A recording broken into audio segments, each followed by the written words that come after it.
Amigas y amigos, el cerco contra Venezuela se amplía día tras día. Se multiplican las razones por las que esa política desestabilizadora avanza ineluctablemente. Está montada sobre una colosal mentira, consistente en acusar a un gobierno democrático surgido de las urnas electorales de dictatorial, de violador de los derechos humanos y de colocar al país en una situación de caos. Nada de eso ocurre en Venezuela, a pesar de que el país está sometido a una constante agresión por factores muy poderosos dentro y fuera. La vigencia de la Constitución es plena, el respeto a los derechos humanos es absoluto y la normalidad impera en el territorio nacional. Tal situación la puede constatar cualquiera que nos visite sin prejuicios y sin guiarse por las barbaridades que se suelen decir acerca de lo que pasa en Venezuela. He conversado con numerosos visitantes que reaccionan con sorpresa al constatar que lo que se dice en el exterior sobre la situación venezolana dista mucho de la realidad que esos visitantes han podido observar directamente, transitando libremente por las calles de Caracas y poblaciones del interior del país.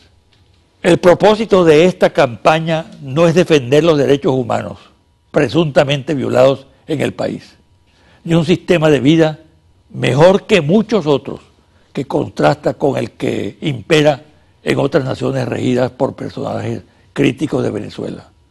Estados Unidos, por ejemplo, no tiene autoridad moral para reclamar respeto a los derechos humanos cuando estos son violados permanentemente en ese país. Tampoco lo tiene Colombia, donde existe una violación de carácter histórico de esos derechos, o Perú, y no se diga de México. Entonces, ¿qué sentido tiene el planteamiento, la acusación contra el gobierno venezolano? El único sentido es envolverse con esa hermosa bandera para alcanzar el objetivo central de las arremetidas deslegitimadoras del gobierno, las instituciones, para abrirle camino al derrocamiento del presidente Nicolás Maduro y la liquidación del proceso bolivariano. En el fondo, es la misma estrategia empleada contra el gobierno constitucional y democrático de Salvador Allende hace 42 años, a quien también se le acusaba de violar derechos fundamentales por aquellos que dieron el cruento golpe del 11 de septiembre e instalaron una dictadura feroz. Es eso y nada más que eso lo que pretenden los conjurados de la derecha con apoyo, como siempre, de los Estados Unidos. Pausa y al regreso converso con la presidenta del diario Panorama, Patricia Pineda.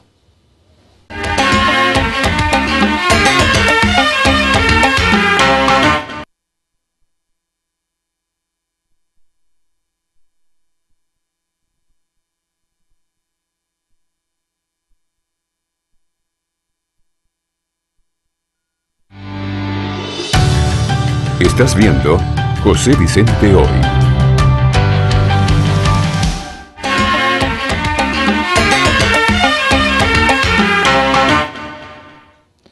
Mi invitada de hoy, Patricia Pineda, presidenta del diario Panorama. Ella es además licenciada en idiomas y en estudios superiores de gerencia. Es una mujer muy activa, intelectualmente, profesionalmente. Hija de un gran amigo, Esteban Pineda, un excelente orientador y conductor de la opinión pública en el estado Zulia, trascendiendo incluso al país. Bienvenida, Patricia. Muchas gracias. Para mí es un honor, doctor Rangel, estar en este programa, especialmente con una persona como usted, que ha hecho del oficio del periodismo un postulado de vida. Muchas gracias por la invitación. Bueno, vamos a ver cómo salimos entonces, ¿no? El diario Panorama. El diario Panorama es un diario centenario, pero joven, ¿no? Lleno de vitalidad. Un ejemplo en el periodismo venezolano, de lo que debe ser el periodismo. ¿Por qué? ¿A qué obedece eso? Obedece a que existe una identificación histórica, doctor Rangel, entre la región y su diario, entre los zulianos y su periódico, porque hemos sabido interpretar las necesidades del Estado y nos hemos convertido en su principal portavoz de sus intereses y el principal defensor de los reclamos del Estado. Porque en 100 años hemos logrado una total identificación con nuestros lectores, no solamente en el impreso, sino en las distintas plataformas, en la web, en redes sociales, en la tableta, en el móvil. Y así lo sienten los zulianos. Pero es algo más que una expresión de la zulianidad, porque trasciende el marco regional, ¿no? ¿No crees tú? Absolutamente, absolutamente. Es que cumplir 100 años se dice fácil, doctor Rangel, pero son pocas las empresas en este país y pocas las empresas en América Latina y el mundo que han logrado llegar a celebrar y decir con satisfacción que han llegado a celebrar el centenario. Hemos sido a lo largo de este siglo testigos de excepción de todo lo que ha acontecido en la historia contemporánea de Venezuela y del mundo. Han sido más de 34.000 ediciones, doctor Rangel, donde a través de nuestros titulares todo lo que ha pasado en el Zulia, en Venezuela y el mundo ha salido publicado allí. Y cada una de las generaciones que hemos estado al frente del periódico hemos procurado que nuestros lectores reciban la versión más honesta y seria de los hechos que se acontecen. Fíjate, Patricia, el periódico tiene una vasta circulación e indudablemente en ello influye la línea de equilibrio que es fundamental en esta profesión, en esta actividad, porque desgraciadamente el periodismo ha degradado mucho. Sin embargo, el Panorama es un ejemplo de cómo se puede mantener un periódico en el marco de la sociedad, respaldado por diversos sectores de la sociedad y al mismo tiempo abierto a la posibilidad de ser un escenario de diálogo. ¿Cómo se logra desde el interior de un periódico y con esta tradición esa especie de milagro, ¿no? Se logra, yo diría que a través de dos factores claves. En primer lugar, doctor, porque hacemos cada vez más y mejor periodismo. No hay una noticia que llegue a la sala de redacción del diario Panorama que no sea excelentemente bien reporteada, que no sea contrastada todas sus versiones, que la vocería no sea agotada en todas las instancias, de forma tal de llevar la noticia en efecto tal y como ocurrió. Y el lector valora y aprecia eso. Eso también nos ha llevado que en ocasiones hayamos sido señalados por estar de una tendencia política o de otra. Y eso ha ocurrido un poco, doctor, porque estamos en un país polarizado.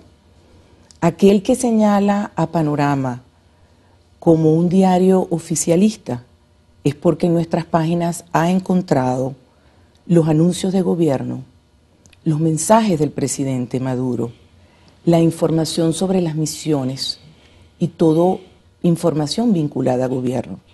Aquel que cataloga a Panorama de opositor es porque en esas mismas páginas ha conseguido también las voces críticas, los reclamos de la gente, un crudo análisis de la realidad. Y de eso precisamente se trata. Lo que sí no va a dejar nunca de hacer Panorama es de ejercer un periodismo responsable. Y yo espero que eso no sea interpretado jamás como una acción enemiga por parte de alguna de las tendencias políticas, sino por el contrario, que sea utilizado como centinela para el ejercicio del poder. Patricia, vamos a tocar un tema de mucha actualidad, en el cual está muy involucrado el Estado Zulia, que es el cierre de la frontera. ¿Tu opinión? Ese es un tema sumamente sensible y delicado, doctor Rangel, porque la frontera venezolana con Colombia es quizás después de la frontera entre Estados Unidos y México, una de las fronteras más vivas que existen. Sin embargo, vemos con preocupación que desde hace unos años ahí se vienen sucediendo una serie de distorsiones terribles. Allí se da contrabando de extracción de combustible, contrabando de extracción de alimento, ahí se nutren bandas delictivas, ahí hay casos de extorsión. Panorama ha sido uno de los periódicos, quizás no el que más, ha delatado a través de sus páginas la serie de irregularidades que se gestan allí. He traído unos gráficos que, si usted me permite, quisiera mostrarlos.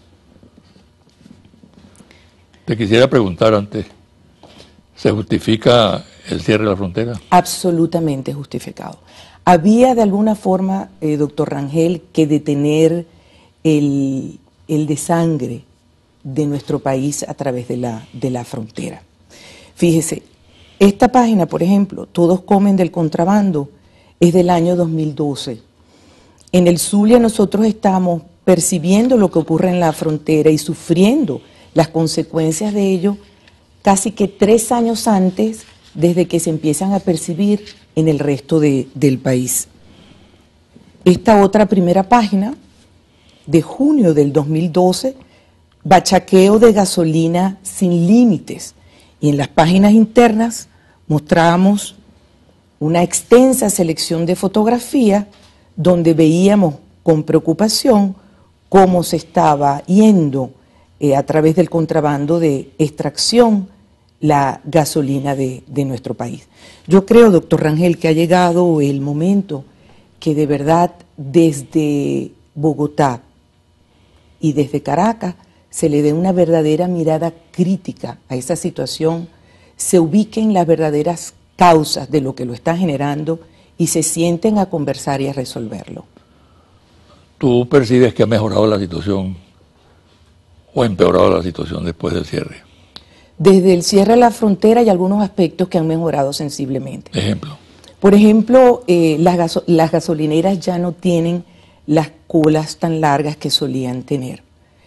Allí definitivamente sí ha habido una mejora inmediata, pero donde sí no ha habido mejora es en la parte de los supermercados, porque hay una realidad, doctor, y es que a pesar de todas las medidas que ha dictado el gobierno nacional y el gobierno regional, como la implementación de captahuellas, la venta de artículos en número limitado, la prohibición de la pernocta afuera de los supermercados y la venta por terminal de cédula, a pesar de eso, la realidad verdadera es que los bachaqueros se han adueñado de los supermercados en el estado Zulia y eso ha traído como consecuencia un deterioro en la calidad de vida de todos los zulianos.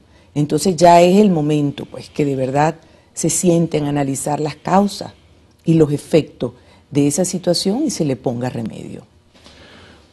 En el Zulia tiene una gran presencia una etnia muy particular, los wayú. ¿Cuál ha sido la reacción del wayú ante esta medida? En un comienzo mostraron resistencia, pero en la medida que fueron profundizando las medidas, a la etnia se la ha atendido muy bien. Ellos tienen una particularidad, doctor Rangel, que ellos no se sienten ni venezolanos ni colombianos. Ellos en ocasiones tienen hasta 2 pasaportes y 2 cédulas. Y ellos hasta se molestan cuando se les pide una tarjeta de identificación porque ellos dicen que son de allí, de La Guajira. Yo creo que el gobierno ha hecho un importante esfuerzo para tenerlos bien atendidos, llevándoles directamente a ellos toda la atención, todos los servicios y todos los alimentos que necesitan para poder, pues, transitar en estos tiempos. Vamos a hacer una pausa, Patricia, y al regresar vamos a tocar temas de mucha actualidad, muy importantes además, como el tema electoral en relación a las elecciones del 6 de diciembre, como allí la situación en el Estado, y un tema que ha abordado Panorama, me consta, y además que la sociedad zuliana es muy sensible a él, que es el tema del diálogo. Al regresar de la pausa abordamos estos temas. Okay.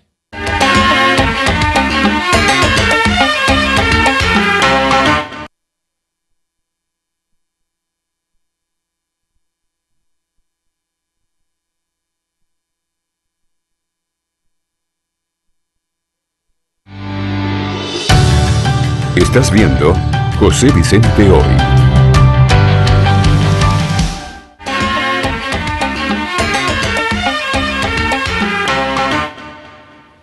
Patricia, estamos en una pre-campaña.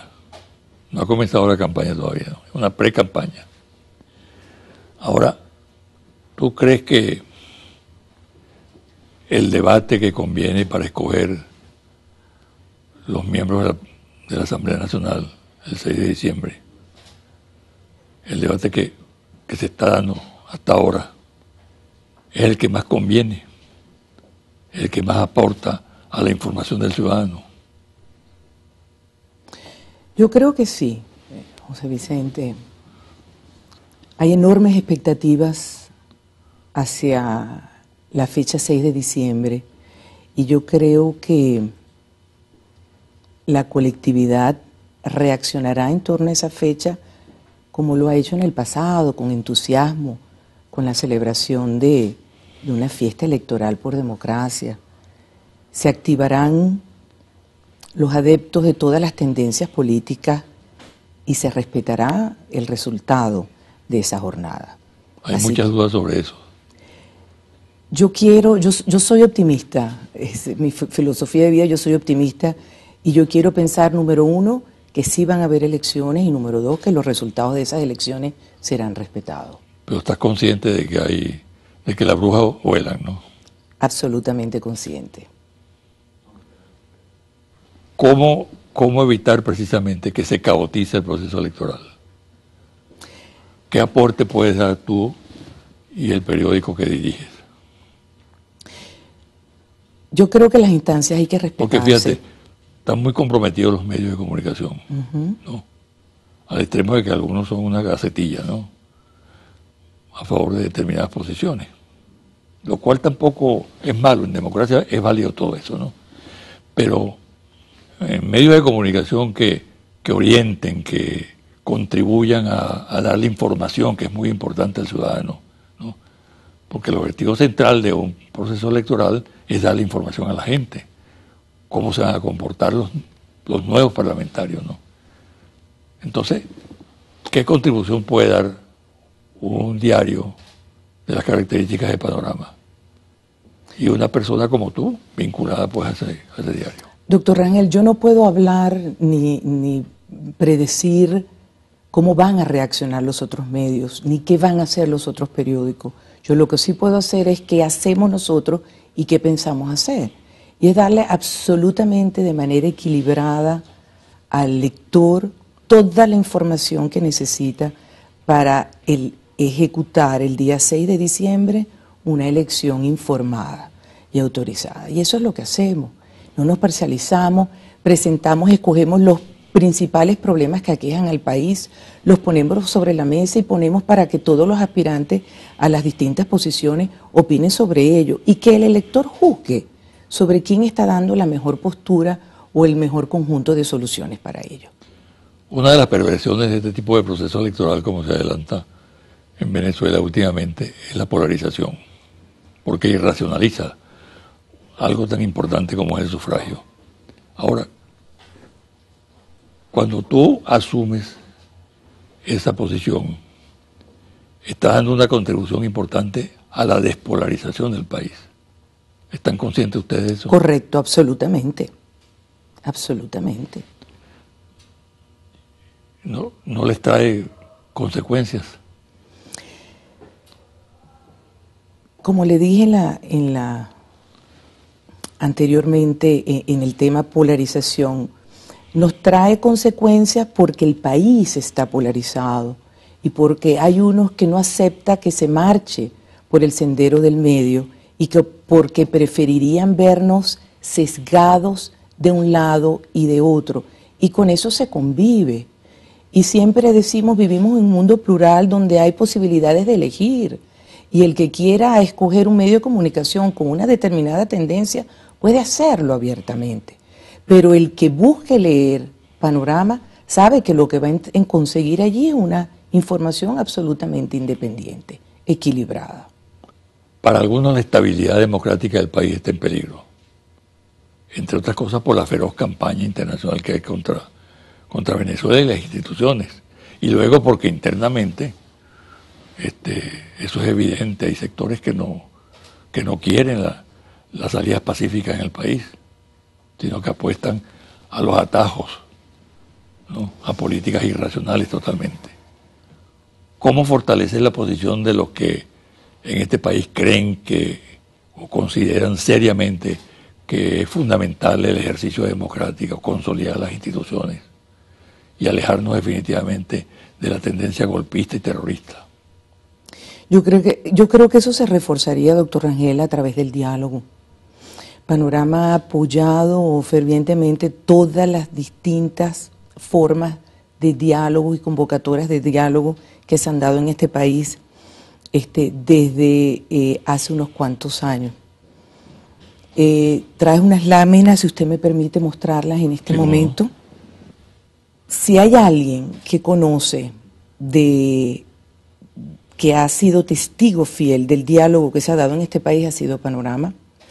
Desde el año 2013 estamos cubriendo y atendiendo y participando activamente en los distintos llamados de diálogo.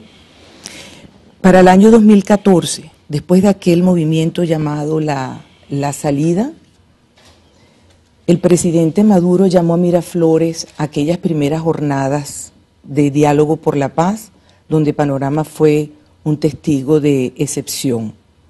Luego esas jornadas se extendieron a las distintas regiones y en el Zulia estuvieron presididas por el vicepresidente Arriaza y por el gobernador de nuestro estado, Francisco Arias.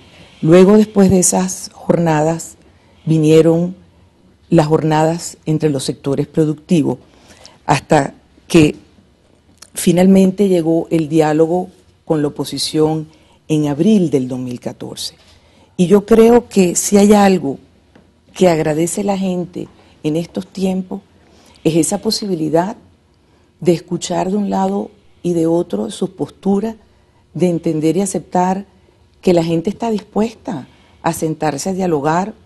No se trata, doctor Rangel, de claudicar en principio. Se trata de pasar la página, de sentarse a conversar y de al menos ponerse de acuerdo en los aspectos fundamentales, en el entendido que no podemos estar de acuerdo en absolutamente todo, pero sí en los aspectos fundamentales. ¿Hay condiciones para ello? Yo creo que sí, que están dadas las condiciones. ¿En el Zulia existen? En el Zulia están dadas las condiciones, absolutamente.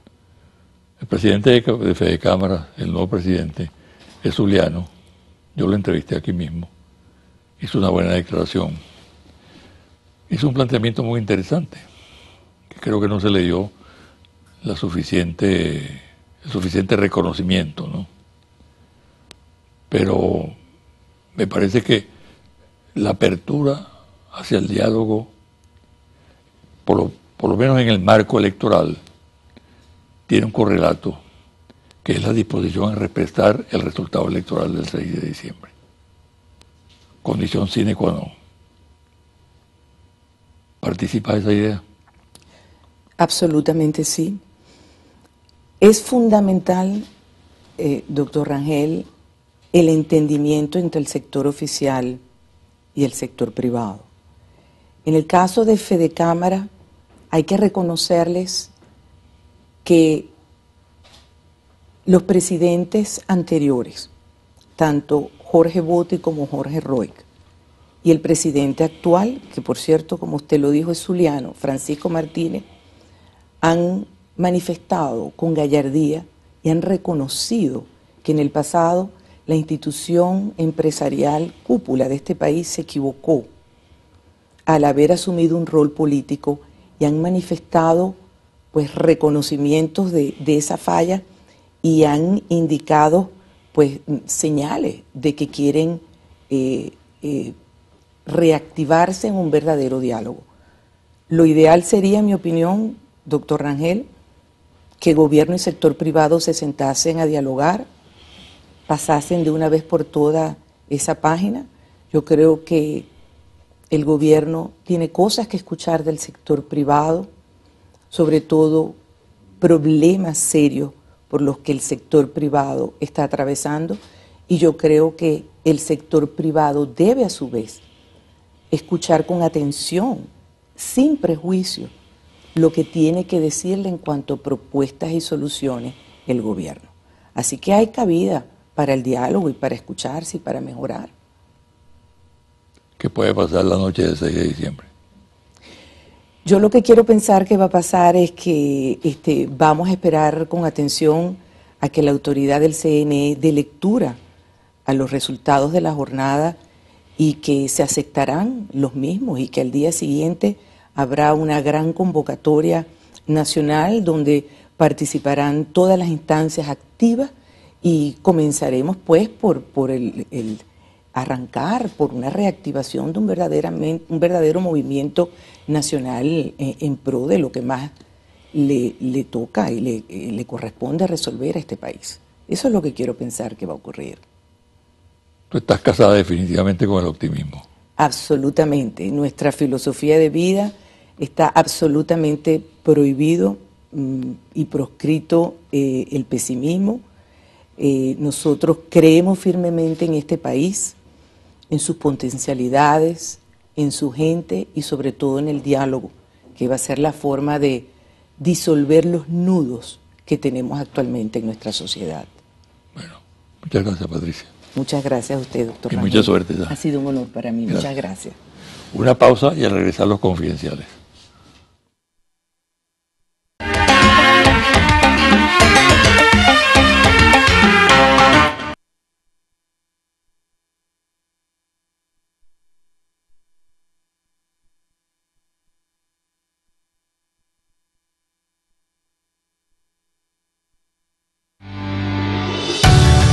Estás viendo José Vicente Hoy.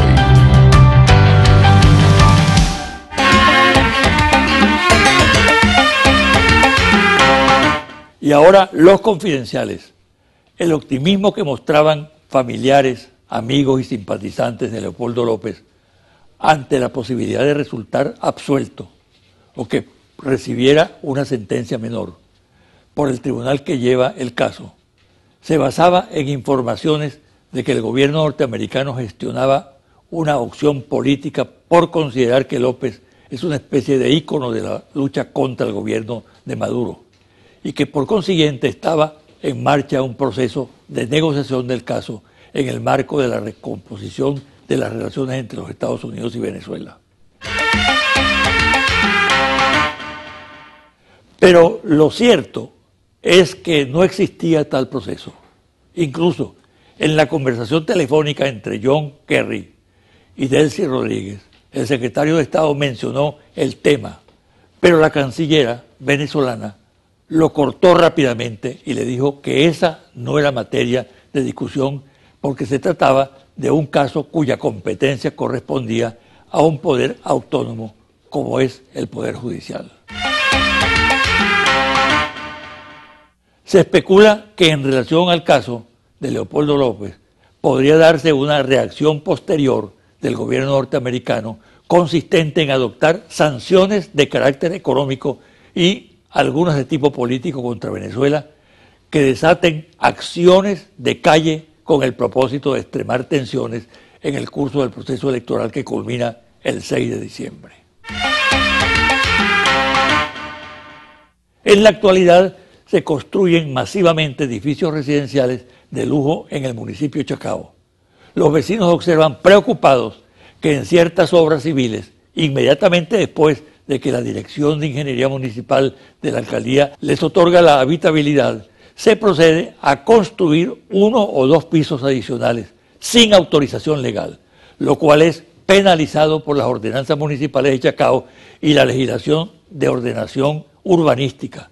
Pregunta: ¿cuáles acciones cautelares está ejecutando la Alcaldía de Chacao para evitar y paralizar esta depredación urbana que ocurre en Los Palos Grandes, Altamira, La Castellana, Country Club y otros lugares del municipio. Actualmente la situación se plantea con más de 10 edificios en el mismo estado. Durante la administración de Uribe Vélez en Colombia, resaltan 3 tendencias respecto a la situación de los derechos humanos. Una, aumento de las ejecuciones extrajudiciales de la fuerza pública por medio de los falsos positivos. 2, el incremento de las detenciones arbitrarias.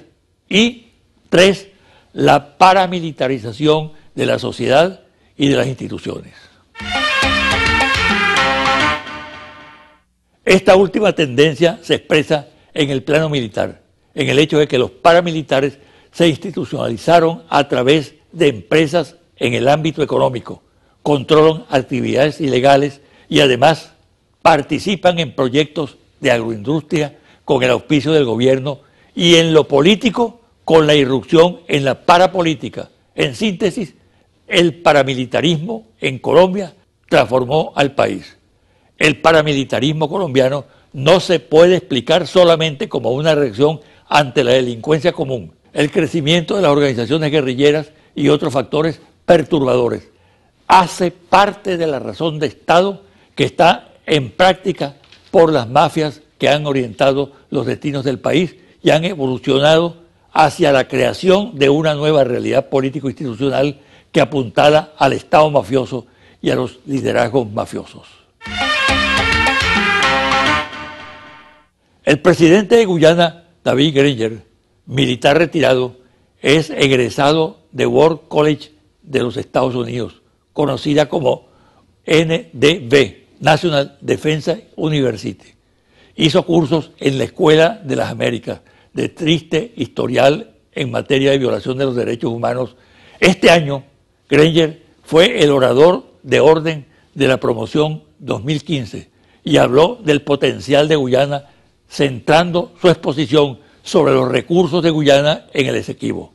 Enfocó también su ponencia en la dificultad de su país en desarrollarse por la reclamación de Venezuela. Habló sobre la afinidad de países de la región con Guyana y la posibilidad de una mayor cooperación con la Fuerza Armada de los Estados Unidos. El presidente Granger ha hecho cursos sobre seguridad y defensa en War College y se retiró de la Fuerza de Defensa de Guyana con honores. Este es el personaje que rechaza el Tratado de Ginebra y desconoce los derechos que asisten a Venezuela sobre el territorio Esequibo. Confidencial al cierre. Monitor País Interlaces, confidencial reporte ejecutivo.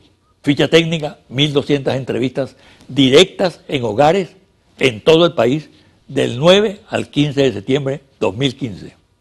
Resultados: penetración de medios de comunicación social y redes sociales en Venezuela. ¿Usted posee servicio de suscripción de televisión paga por cable o satelital? Sí, 80%. No, 20%. Y en este momento tiene activa o solvente su suscripción de televisión paga por cable o satelital. Sí, 94%. No, 6%.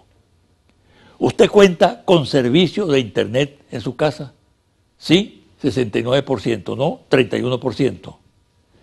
Y en este momento, ¿tiene activa o solvente su servicio de internet en la casa? Sí, 90%. No, 10%. ¿Usted tiene email o correo electrónico? Sí, 62%. No, 37%. No sabe, no contesta, 1%. ¿Usted tiene Twitter personal? Sí, 28%. No, 70%. No sabe, no contesta, 2%. ¿Usted posee celular? Sí, 83%. No, 17%. ¿Usted lee noticias en su celular? Sí, 43%. No, 57%.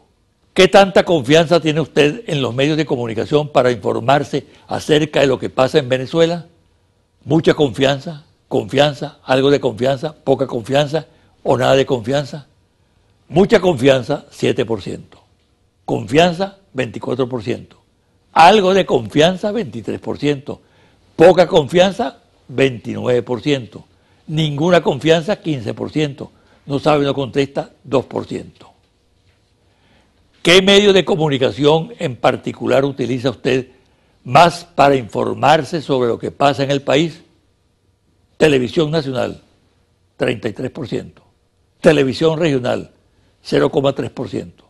TV internacional cable, 16%. Periódicos, 19%. Radio, 0,4%. Portales de noticias, 10%. Twitter, 0,6%. Facebook, 0,5%. Ninguno, 0,2%. No sabe, no responde, 0,2%. Hasta aquí el programa de hoy. Me despido hasta el próximo domingo a las 9 de la mañana por este su canal Televen.